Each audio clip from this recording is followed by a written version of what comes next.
Good morning. We've had a fresh round of snow overnight last night and into this morning, enough to cause some big issues for your drive. You'll want to give yourself plenty of time to get to where you need to be here this morning with several inches on the ground. I measured a little over 4 inches around the 3:30 time this morning. And we were still getting some snow at that point, and other places reporting 5 inches of snow. So that's enough to cause some issues. You can see crews are out trying to deal with it. And the interstate does look rather, at least it looks like we have some snow on it still, but also some pavement exposed here. It looks like wet pavement though. And then on and off ramp still looking like we're having some trouble as well. So that's just one view, one interchange. You're going to have trouble throughout the valley anywhere we've seen the snow. And I do have a time lapse I want to show you. This starts at 10 o'clock last night. Look, we can see the grass here. Everything's looking just fine. And then as we progress through the overnight hours, we start to see snow. It starts to build up even on the camera. And then it just comes down heavy in that 2 to 3 o'clock hour this morning. And now, of course, we're dealing with that snow on those roads and sidewalks here to start off the day. So a couple of things to talk about here. Of course, we're still dealing with the snowfall event, but we did just get upgraded to a winter storm warning for that second round that's hitting later tonight. It includes Grand Forks, Fargo, Moorhead, Devils Lake, and Jamestown back over toward Bemidji and down into Detroit Lakes. Other places not included in the warning in a winter weather advisory, but we're under that warning for some heavy snow possible.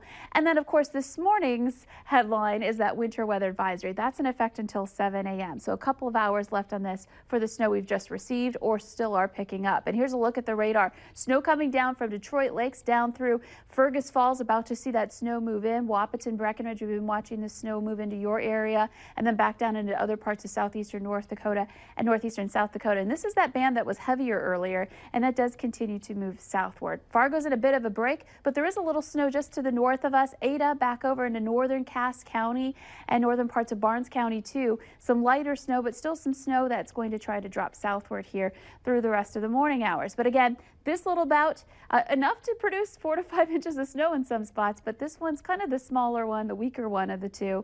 As that continues to depart, we'll end up with some quieter weather. Visibility is down where the snow is. We're looking at a half mile rather in Park Rapids, 1 mile in Detroit Lakes, and 1.5 miles over in Gwinner for visibility. Wind is not super strong, but we do have some wind speeds into the teens out of the north, and we have had a couple of gusts in the 20s. Temperatures are much colder north, into the single digits there. Bundle up this morning, and everywhere you're going to want to wear your winter weather gear here today and through the weekend. Temperatures in the teens and 20s in the south.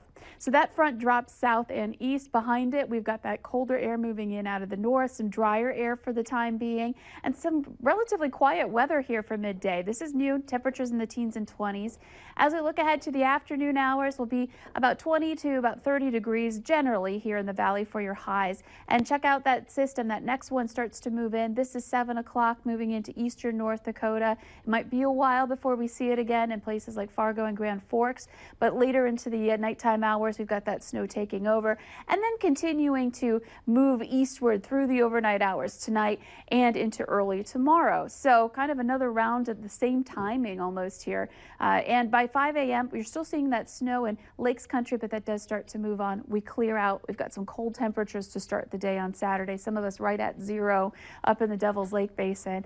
And we'll see that wind still on the strong side even through the afternoon hours. So it's just going to be a raw day.